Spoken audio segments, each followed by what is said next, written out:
Hello guys, good morning. അപ്പം ഞങ്ങൾ ഇന്നലെ സ്റ്റേ ചെയ്ത് കൈ ഭയങ്കര വേദന. ഇന്നലെ കിടന്നപ്പോൾ എന്തോ പറ്റിയെന്നു. ഓക്കെ, ഞങ്ങൾ ഇന്നലെ സ്റ്റേ ചെയ്തത് ഒരു 80 ഏക്കറിനകത്തുള്ള ഒരു വീട്ടിലാണ്. 5 മുറിയൊക്കെയുള്ള ഒരു വലിയൊരു വീട്ടിൽ. അപ്പം ഞങ്ങൾ ഒറ്റയ്ക്കല്ല കേട്ടോ. ഒറ്റയ്ക്ക് വന്ന് എനിക്കും ബിബിനും കൊച്ചിനും കൂടെ താമസിക്കാനുള്ള ധൈര്യം ഉണ്ടെന്ന് തോന്നുന്നില്ല. ബാക്ക്ഗ്രൗണ്ടിൽ കാണുന്നതാണ് വീട്. അപ്പം ഞങ്ങളും നമ്മുടെ ഫ്രണ്ട്സൊക്കെ ഉണ്ടായിരുന്നു. നമ്മൾ 3 ഫാമിലി വന്നിട്ട് ഇവിടെ സ്റ്റേ ചെയ്തു. അപ്പം ഞാൻ ഓർത്തു നിങ്ങൾക്ക് ഈ വീടൊന്ന് കാണിച്ചു തരാമെന്ന്, ഒരു ഹോം ടൂർ പോലെ, വീടിൻ്റെ ഹോം ടൂറ്. അപ്പോൾ എനിക്ക് ഭയങ്കര ആഗ്രഹമാണ് ഇങ്ങനെ അമേരിക്കയിലെ വീട്ടിൽ പോയി, വലിയ വീട്ടിൽ പോയി താമസിക്കണം എന്നുള്ളത്. നമ്മുടെ ഫ്രണ്ട്സ് ചേട്ടൻ്റെയും ചേച്ചിയുടെ വീട്ടിൽ പോയി താമസിച്ചിട്ടുണ്ട് കേട്ടോ. അതൊരു മോഡേൺ ഹൗസാണ്. പക്ഷേ ഇത് കുറച്ചൊരു ഒത്തിരി പഴയതല്ല, എങ്കിലും ചെറിയൊരു ഓൾഡ് ടൈപ്പ് ഹൗസാണ് കേട്ടോ. അപ്പം ഞാനിത് കാണിച്ചു തരാം.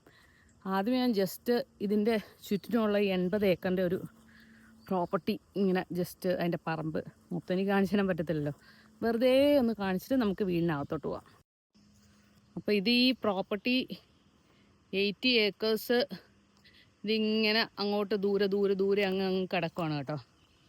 അപ്പോൾ ഇതാണ് ഈ 80 ഏക്കേഴ്സിനകത്തുള്ള നമ്മൾ ഇന്നലെ താമസിച്ച വീട്. അപ്പോൾ നമുക്ക് ഫ്രണ്ടിൽ കൂടെ തന്നെ കയറാം അല്ലേ. അപ്പം ഞാൻ ഫ്രണ്ടിലോട്ട് പോട്ടെ കേട്ടോ. അപ്പം അവിടെ നിന്നാണ് വീട്ടിലോട്ടുള്ള എൻട്രൻസ്. വീട്ടിൽ നിന്ന് നമ്മൾ എൻട്രൻസിലോട്ട് വന്നു കഴിഞ്ഞാൽ വഴിയിൽ ഈ സൈഡിൽ തന്നെ ഇതെന്താ സംഭവം എന്ന് ഞങ്ങൾക്ക് ഇതുവരെ കറക്റ്റായിട്ട് മനസ്സിലായിട്ടില്ല. കാർ പാർക്കിംഗ് ആണ് തോന്നുന്നില്ല ഇത്. ഇവർക്ക് ഇനിയിപ്പോൾ പണ്ട് ഇവിടെ താമസിച്ചവർക്ക് വലിയ ട്രക്കോ അങ്ങനെ വല്ലതും ഉണ്ടായിരുന്നോ എന്ന് എനിക്കറിയത്തില്ല. എന്തായാലും അങ്ങനെ എന്തോ സംഭവമാണെന്ന് തോന്നുന്നു. വലിയൊരു എന്തെങ്കിലുമൊക്കെ പാർക്ക് ചെയ്യാൻ പറ്റിയ വലിയൊരു സംഭവമുണ്ട് ഇവിടെ. പിന്നെ ഇവിടെ പുറത്തുണ്ടായിരുന്ന സംഭവം എന്ന് വെച്ചാൽ ഇവർ കുറേ ഫയർ വുഡൊക്കെ ഇവിടെ വെച്ചിട്ടുണ്ടായിരുന്നു. പിന്നെ ഇവിടെ ഫയർ പിറ്റുണ്ട്. അപ്പം ഞങ്ങൾ ഇന്നലെ രാത്രി ഇവിടെ ക്യാമ്പ് ഫയർ ഒക്കെ ചെയ്തു, ഗ്രില്ലൊക്കെ ചെയ്തു, ബാർബിക്യൂ പോലെ അതൊക്കെ ചെയ്തു. ഇവിടെയൊക്കെ ഇരുന്ന് കുറേ നേരം നമ്മളിവിടെ ആയിരുന്നു ഇന്നലെ രാത്രിയിൽ. അപ്പോൾ ഇന്നലെ രാത്രി ഇവിടെ ഇരിക്കാൻ പറ്റിയ നല്ലൊരു ക്ലൈമറ്റ് ആയിരുന്നു കേട്ടോ. ചെറിയൊരു തണുപ്പുണ്ടായിരുന്നു. അപ്പോൾ നമ്മൾ ക്യാമ്പ് ഫയർ ഒക്കെ ചെയ്തപ്പോഴത്തേനും നല്ല രസമായിരുന്നു. നല്ലൊരു എക്സ്പീരിയൻസ് ആയിരുന്നു. ഇനിയിപ്പോൾ നമുക്ക് വീടിൻ്റെ അപ്പോൾ നിങ്ങളിവിടെ ഇത് കണ്ടല്ലോ, അതിൻ്റെ ആ സൈഡിലോട്ട് പോവാം. മറ്റേ സൈഡിലോട്ട് പോയിട്ട് അവിടെ എന്താണെന്ന് നോക്കാം. അപ്പം ഞാനീ പറഞ്ഞ സംഭവം അത് കഴിഞ്ഞിട്ട് ഇങ്ങനെ നടന്നു പോവാം. നടന്നു പോയി കഴിഞ്ഞാലും പ്രത്യേകിച്ചൊന്നുമില്ല. ആ പറമ്പാണ് ഞാൻ നേരത്തെ കാണിച്ചെന്ന 80 ഏക്കേഴ്സ് പറമ്പിൻ്റെ ബാക്കി ഭാഗം. പക്ഷേ ഇവിടുന്ന് അങ്ങോട്ട് ഫുള്ള് ഇങ്ങനെ വേലി കെട്ടിയിട്ടുണ്ട് കേട്ടോ. വൺ ടൈപ്പ് ഓഫ് ഇലക്ട്രിക് വേലിയാണെന്ന് എനിക്ക് തോന്നുന്നില്ല. എന്താ സംഭവം എന്നറിയത്തില്ല. ഇനി ഇവരുടെ ബോർഡറാണോ എന്തായാലും അങ്ങോട്ടൊക്കെ ഫുൾ ഭയങ്കര കാടാണ്. അപ്പോൾ ഇതാണ് ഈ side view of this house. അപ്പോൾ ഇവിടെ നിന്ന് നോക്കുമ്പോൾ ഈ വീടിൻ്റെ സൈഡ് വ്യൂ ആണ്. അപ്പോൾ ഈ സൈഡിൽ നമുക്ക് ഇത് വലിയ ഇങ്ങനെ വരാന്തയുള്ള വീട്. ഇവിടെ ഇങ്ങനെ വരാന്തയുള്ള വീടൊക്കെ കാണാനായിട്ട് ഇച്ചിരി ഒരു ബുദ്ധിമുട്ടാണ് കേട്ടോ. അപ്പോൾ ഇവിടുത്തെ പുതിയ മോഡേൺ ഹൗസിലൊന്നും അങ്ങനെ വരാന്തയും കാര്യങ്ങളൊന്നുമില്ല. അപ്പോൾ ഇവിടെ ഒരു ഊഞ്ഞാലുണ്ട് കണ്ട.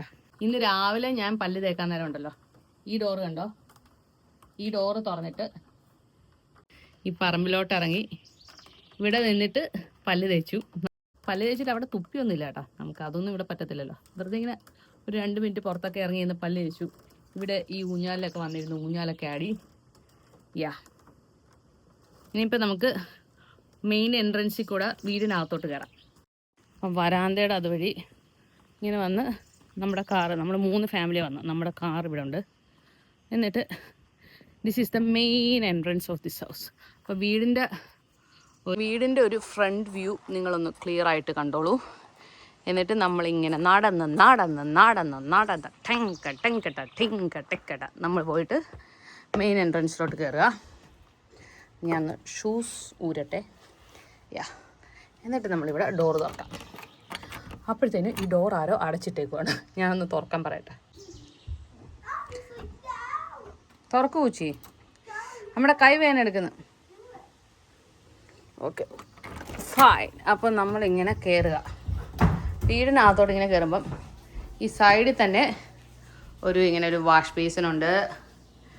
പിന്നെ ഇവർ വാഷിംഗ് മെഷീനൊക്കെ വെച്ചിട്ടുണ്ട്. ആൻഡ് ഇവിടെ തന്നെ സമ്മൺ ഇസ് ദർ, ആരോ ബാത്ത് ചെയ്യുന്നു. അതിൻ്റെ അകത്തൊരു വാഷ്റൂം ഉണ്ട്, അത് ഞാൻ പിന്നെ കാണിച്ചു തരാം. എന്നിട്ട് അപ്പം നമ്മളിങ്ങനെ കയറിയല്ലോ, നമ്മളിവിടെ ഷൂസൊക്കെ ഇവിടെയാണ് ഊരിയിടേണ്ടത്. എന്നിട്ട് ഇങ്ങനെ വരുമ്പോൾ ഇവിടെ ഒരു ഡൈനിങ് ടേബിള് ഉണ്ട്. ഈ സൈഡിൽ തന്നെ ഒരു കിച്ചൺ.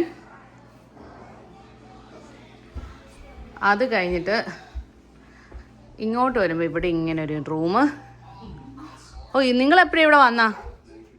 നിങ്ങളെതുവഴി വന്ന്? അത് കഴിഞ്ഞിട്ട് ഇവിടെ ഒരു, ഞാൻ ഹോം ടൂർ ചെയ്യുക.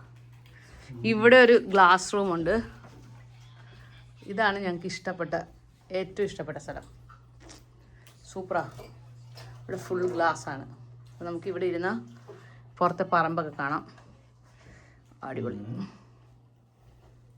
യെസ്. അപ്പോൾ ഇതാണ് ആ റൂം. അത് കഴിഞ്ഞിട്ട് നമ്മളിങ്ങനെ പോകുമ്പോൾ ഇവിടെ ഒരു ലൈറ്റൊന്നും ഇടുവാടാ. ഇങ്ങനെ വരുമ്പോഴത്തേനും ഇതാണ് ഇവരുടെ ഒരു ലിവിങ് സ്പേസ് വരെയുള്ള സ്ഥലം. ഇവിടെയൊക്കെ കുറേ സാധനങ്ങളുണ്ട് കേട്ടോ. ഇതൊക്കെ കണ്ട, ഇതൊക്കെ റിയൽ മാനിൻ്റെ കൊമ്പാണ്. റിയൽ മാനിൻ്റെ കൊമ്പ്. അപ്പോൾ ഈ ഒരു മുറി, ഇതാണ് TV റൂം, അല്ല ലിവിങ് റൂം. അത് കഴിഞ്ഞിട്ട് ഇതിൻ്റെ നേരെ ഒരു സൈഡിലായിട്ട് ഈ ഒരു താഴത്തെ ഒരു ബെഡ്റൂം. ഇവിടെ നമ്മൾ ആരും കിടന്നില്ല ഇന്നലെ. നമുക്ക് എല്ലാവർക്കും താഴത്തെ ബെഡ്റൂമിൽ കിടക്കാൻ പേടിയായിരുന്നു. പിന്നെ ഈ കട്ടിലിൻ്റെ നോക്ക്, റിയൽ തടി. ഇതൊക്കെ ഭയങ്കര തടിയുടെ ഒരു അതിപ്രസരമാണ് ഇവിടെയൊക്കെ. ഡ്രസ്സർ, അത് ഇത് എല്ലാം ഉണ്ട്. അടിപൊളി. കുറേ പെയിൻറ്റിങ്സും ഇഷ്ടംപോലെ സാധനങ്ങളുണ്ട്. റൂമിൻ്റെ ഒരു ഫുൾ വ്യൂ ഇങ്ങനെയാണ്. ഓക്കെ, അപ്പോൾ നമുക്കിനി ഇറങ്ങി വരുമ്പോൾ നമ്മൾ നേരത്തെ കണ്ട ആ കിച്ചണില്ലേ, ആ കിച്ചൻ്റെ ഭാഗം നമ്മുടെ എൻട്രൻസ് അവിടെ. എന്നിട്ട് ഇവിടെ ഒരു വാഷ്റൂമുണ്ട്. അതിനകത്ത് വാഷ്റൂം യൂസ് ചെയ്യുക. വാഷ്റൂം അങ്ങനെ ഭയങ്കര പ്രത്യേകത ഒന്നുമില്ല. ഒരു നോർമൽ അമേരിക്കൻ സ്റ്റൈൽ വാഷ്റൂമിൽ ഇഷ്ടംപോലെ ഇതൊക്കെ ഇവർ വെച്ചിട്ടുണ്ട്. Bath tub here. Bath tub കണ്ടില്ലല്ലേ? ബാത്ത് ടബ് ഉണ്ട്. അപ്പം ബാത്റൂമിൽ നിന്ന് നമ്മൾ പുറത്തോട്ട് ഇറങ്ങിയിട്ട് ഞാൻ നിങ്ങളെ കാണിച്ചു തന്നില്ല. ഞാൻ രാവിലെ പല്ല് തേക്കാനായിട്ട് ഇറങ്ങിയ ഡോറ്. അപ്പോൾ ഈ ഡോറ് തുറന്ന് നമ്മൾ പുറത്തോട്ട് ഇറങ്ങിയ this is the view here. Super അല്ലേ? നമ്മൾ നേരത്തെ കണ്ട വരാന്ത, ഞാൻ ഇരുന്ന് ആടിയ ഊഞ്ഞാൽ.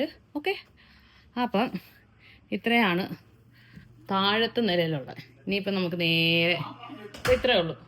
നേരെ സ്റ്റെപ്പ് കയറി മുകളിലോട്ട് പോവാം. അപ്പം സ്റ്റെപ്പ് കയറി ഇങ്ങനെ ഡിങ്കിടിങ്ക സ്റ്റെപ്പ് കയറി ഇങ്ങനെ മുകളിലോട്ട് പോവാം. സ്റ്റെപ്പ് കയറി ഇങ്ങനെ മുകളിലോട്ട് പോകുമ്പോൾ ശരിക്കും ഈ വീടൊക്കെ ഫുള്ള് കാണാനായിട്ട് എനിക്ക് ഇവിടെ എന്തുവായിരുന്നു ഞാൻ മറന്നുപോയി. അതോ ക്ലോസ്ഡാ. എനിവേ, ഇവിടെ കണ്ട ഫസ്റ്റ് ബെഡ്റൂം. ഇതൊരു ബെഡ്റൂമാണ്. നമ്മൾ ഇന്നലെ വന്ന് ഇവിടെ താമസിച്ച കാരണം എല്ലാവരും ബെഡ്ഷീറ്റൊന്നും അത്ര മടക്കി വെച്ചിട്ടില്ല. എനിക്കല്ല, വാൾപേപ്പർ എനിക്ക് നല്ല ഇഷ്ടപ്പെട്ടു കേട്ടോ. അപ്പോൾ നമുക്കിവിടെ ഈ റൂമിൽ നിന്ന് പുറത്തിറങ്ങി ഇങ്ങനെ വരുമ്പോൾ ഈ ഒരു റൂം. അപ്പോൾ ഈ റൂം നിങ്ങൾ അടിപൊളിയായിട്ട് കണ്ടോളൂ. നമ്മളാരും ഇന്നലെ ഈ റൂമിൽ കിടന്നില്ല. മൊത്തത്തിൽ 5 ബെഡ്റൂം ഉണ്ടല്ലോ, നമ്മൾ 3 ഫാമിലിയേ ഉള്ളൂ. അപ്പോൾ ഈ റൂം നമ്മൾ യൂസ് ചെയ്തിട്ടില്ല. എന്ത് രസമാണെന്ന് നോക്കി. Bed lamp, table, dresser. ഇവിടെ ഒരു ഭയങ്കര ഒരു ക്ലോസറ്റൊക്കെ ഉണ്ട്. ഇത് നമ്മൾ യൂസ് ചെയ്തിട്ടില്ല കേട്ടോ ഈ റൂം. ബെഡ്ഷീറ്റൊക്കെ കണ്ടോ, നല്ല ഫ്ലവർ തീമിലുള്ള അടിപൊളി ബെഡ് കവറൊക്കെ. ഇവിടുത്തെ വാൾപേപ്പർ എനിക്ക് ഭയങ്കര ഇഷ്ടപ്പെട്ടു. This is another room. ഈ റൂമിൽ നിന്ന് ഇങ്ങനെ ഇറങ്ങുമ്പം ഞാൻ നേരത്തെ കാണിച്ച റൂം. പിന്നെ ഇവിടെ ഒരു റൂമുണ്ട്. അവിടെ ഒരാൾ ഉറങ്ങുവാണ്, കൊച്ചുറങ്ങുവാണ്. ഞാൻ അപ്പം അങ്ങോട്ട് കയറുന്നില്ല. അപ്പോൾ ഇതാണ് ഞങ്ങൾ താമസിച്ച റൂം. കണ്ടോ? അപ്പം ഇവിടെ ഒരു ബെഡ്, പിന്നെ ഇവിടെ ഒരു ബങ്ക് ബെഡുണ്ട്. കുച്ചു വലിയ കാര്യത്തിൽ ഇവിടെ കിടക്കണമെന്ന് പറഞ്ഞ് രാത്രി ഇവിടെ കയറി കിടന്നു. രാത്രി എന്നിട്ട് അവൻ എഴുന്നേറ്റ് അമ്മയെന്ന് പറഞ്ഞുകൊണ്ട് എഴുന്നേറ്റ് പുറത്തോട്ട് വന്നു. അപ്പോൾ എനിക്ക് പേടിയായി, അവൻ ചാടി പുറത്തോട്ടെങ്ങാനും വീഴുമെന്ന്. പിന്നെ അവനെ പിടിച്ച് ഞാൻ ഇന്നലെ രാത്രി ഇവിടെ താഴെ കിടത്തി. പിന്നെ അടാ ഞങ്ങളുടെ റൂമിൻ്റെ ഇവിടെ ഒരു ചെറിയൊരു കിളിവാതിൽ പോലത്തെ ഒരു വിൻഡോ ഉണ്ട്. പിന്നെ പെയിൻറ്റിങ് ഉണ്ട്. ദാറ്റ് വാസ് ഇവിടെയാണ് അപ്പം നമ്മൾ താമസിച്ചത്. പിന്നെ ഇവിടെ ഒരു ഇതൊന്നും ഞാൻ തുറന്നുകൂടി നോക്കില്ല കേട്ടോ. ഇവിടെ എന്തുവാ, ഇവിടെ ഒരു ക്ലോസറ്റ്, നമ്മുടെ ഡ്രസ്സൊക്കെ തൂക്കിയിടണമെന്നുണ്ടെങ്കിൽ ഒരു closet. So that's this room. അപ്പോൾ അതാണ് ഈ റൂം. പിന്നെ ഇനിയുണ്ട്, തീർന്നിട്ടില്ല. താഴെ ബേസ്മെൻ്റ് ഉണ്ട്. നമുക്ക് ബേസ്മെൻറ്റിൽ പോവാം. സ്റ്റെപ്പ് ഇറങ്ങി ഇങ്ങനെ പോയി ആക്ച്വലി ഞാൻ മറന്നുപോയി ബേസ്മെൻറ്റ് എവിടെയായിരുന്നു. ഇതാണെന്ന് തോന്നുന്നു ബേസ്മെൻറ്റിൽ. അപ്പം ഇത് നമ്മുടെ കിച്ചണും ഡൈനിങ് ഏരിയ ഒക്കെ ഇവിടെ ആയിരുന്നല്ലോ. അപ്പോൾ ഈ ഡോർ ഇങ്ങനെ തുറക്കും. അയ്യോ, ഇത് ക്ലോസറ്റ്. ഇത് കുറേ ക്ലോസറ്റുകളൊക്കെ ഉണ്ട് കേട്ടോ അവിടെ ഇവിടെ. അപ്പോൾ അത് അല്ല. അപ്പോൾ ഇതാണോ? ഇതെന്തുവാ? ഇതും അനദർ ക്ലോസറ്റ്. എവിടെയാ ചേച്ചി ബേസ്മെൻറ്റിൽ പോകുന്ന വഴി? ഇതായിരുന്നു. ഓക്കെ. അപ്പോൾ ഇതാണ്. യാ. അപ്പൊ ഇതാണ് നമ്മൾ ബേസ്മെന്റിലോട്ട് പോകുന്ന വഴി. ഒരു കാര്യം ചെയ്യാം, ഇവിടുത്തെ ലൈറ്റ് ഒന്ന് ഞാൻ ഓൺ ചെയ്യട്ടെ. ഇവിടെ ലൈറ്റൊക്കെ ഓൺ ചെയ്തേക്കുവാണ് ഗൈസ്. പക്ഷെ ഇവിടെ ഇത്രയും വെട്ടേ ഉള്ളൂ. നിങ്ങൾ എന്നോട് please four give me. Basement ഇവിടുന്ന് കണ്ടോളൂ. കണ്ട ബേസ്മെന്റ് ഒക്കെ കണ്ട ഫുൾ സെറ്റപ്പാണ്. ഇവിടെ ഒരു നമുക്ക് ഗെയിമിംഗ് സെറ്റപ്പ് പോലെയാണ് ഇത്. നമ്മളിങ്ങോട്ട് വന്നപ്പോൾ ഒന്ന് വന്നതല്ലാണ്ട് പിന്നെ ഇങ്ങോട്ട് വന്നില്ല. രാത്രിയായപ്പോൾ ഇവിടെ ഭയങ്കര തണുപ്പായിരുന്നേ. ബേസ്മെൻറ്റ് ഇങ്ങനെ കളിക്കുന്ന സാധനമുണ്ട്. പിന്നെ ഇവിടെ ബേസ്മെൻറ്റിൽ TV ഉണ്ട്. നിങ്ങളൊരു സാധനം കാണിച്ചു തരാം. റിയൽ മാൻ. പണ്ട പാവം മാൻ. ഇതൊരു റിയൽ മാനാണ്. പൂവർ ഗായ്. റിയൽ മാൻ്റെ തല കൊണ്ട് ഇവിടെ. അവരതിൻ്റെ പേര് ഇട്ടിട്ടുണ്ട് കേട്ടോ. ജേർഡ്. ഈ മാനിൻ്റെ പേരാണോ ഈ മാനെ പിടിച്ച ആളുടെ പേരാണോ എന്തോ എനിക്കറിയത്തില്ല. ഒരു പേര് ഇവിടെ ഉണ്ട്. 2011. അല്ല, മാനിൻ്റെ പേരായിരിക്കും. കണ്ടോ, ഒരു റിയൽ മാൻ. പിന്നെ ഇവിടെ കുറേ CD ഒക്കെ ഇവർ വെച്ചിട്ടുണ്ട്. പാർക്കിംഗ് TV ഒക്കെ കാണണമെന്നുണ്ടെങ്കിൽ. പിന്നെ ഇത് പിന്നെ ഇവിടെ ഫുൾ ഒരു ഗെയിമിംഗ് സെറ്റപ്പാണ്. ഇത് മറ്റൊരു ഇത് ടേബിൾ ടെന്നീസിൻ്റെ അല്ലേ അത്. പിന്നെ ഈ കളി നിങ്ങൾക്കറിയാമല്ലോ, മറ്റേ ഒരു കളിയുടെ സംഭവം. പിന്നെ ഇവിടെ കുറേ ഇങ്ങനെ ബങ്ക് ബെഡ്സ്. കുറേ അല്ല, മൂന്ന് ബങ്ക് ബെഡ്സ്. ഓക്കെ. അപ്പം ഞാൻ ഇവിടെ ഇരുന്ന് ഈ ബേസ്മെൻറ്റിൽ ഇരുന്നിട്ട് ഈ വീഡിയോയുടെ കൺക്ലൂഷൻ എടുക്കാം. കൺക്ലൂഷൻ എന്ന് പറയാനായിട്ട് എന്താ പറയുന്ന, നിങ്ങൾക്ക് ഈ വീടൊക്കെ കാണിച്ചു തരാൻ പറ്റിയാലേ എനിക്ക് സന്തോഷം. ഞാനിവിടെ വന്ന് സ്റ്റേ ചെയ്ത കാരണം നിങ്ങൾക്ക് ഇത് കാണാൻ പറ്റിയില്ലേ. അമേരിക്കയിലെ ഇങ്ങനെ ഒരു നല്ലൊരു വലിയ വീട് നിങ്ങൾക്ക് കാണാൻ പറ്റിയില്ലേ. ആക്ച്വലി ഉണ്ടല്ലോ, ഈ വീടിൻ്റെ ഞാനിങ്ങനെ വെറുതെ ഗൂഗിളിൽ ഈ വീടിൻ്റെ അഡ്രസ്സൊക്കെ അടിച്ച് നോക്കിയിട്ട് ഈ വീടിൻ്റെ വില എന്തോരാന്ന് നോക്കി. അത്ര എക്സ്പെൻസീവ് അല്ല കേട്ടോ. നമ്മളിപ്പം ഞങ്ങൾ താമസിക്കുന്ന ഏരിയയിലൊക്കെ ഉള്ള ഇതുപോലൊരു വീടാണെങ്കിൽ ഇതിന് 2 ഇരട്ടി പൈസ കൊടുക്കേണ്ടി വരും. പക്ഷേ ഈ വീടിന് അതിൻ്റെ പകുതി പൈസ ഉള്ളൂ. കാരണം ഇതൊരു ഭയങ്കര ഉള്ളിലോട്ടുള്ള സ്ഥലമല്ലോ. അപ്പോൾ ഇവിടെ നമുക്ക് ആൾക്കാർക്ക് എന്താ പറയുന്ന കമ്മ്യൂട്ട് ചെയ്യാനും ജോലിയുള്ളവർക്ക് പോയിട്ട് വരാനൊന്നും താമസിക്കാൻ പറ്റിയ സ്ഥലമല്ല. അത് കാരണം തന്നെ ഈ വീടിന് വലിയ വിലയൊന്നുമില്ല. ഇനിയിപ്പോൾ നിങ്ങൾക്ക് ഈ വീട് ഞാൻ കാണിച്ചു തന്നത് ഇഷ്ടപ്പെട്ടു എന്ന് ഞാൻ പ്രതീക്ഷിക്കുന്നു. അപ്പോൾ നമുക്ക് ഉടനെ വേറൊരു വീഡിയോ ആയിട്ട് കാണാം. Till then you all take care. By.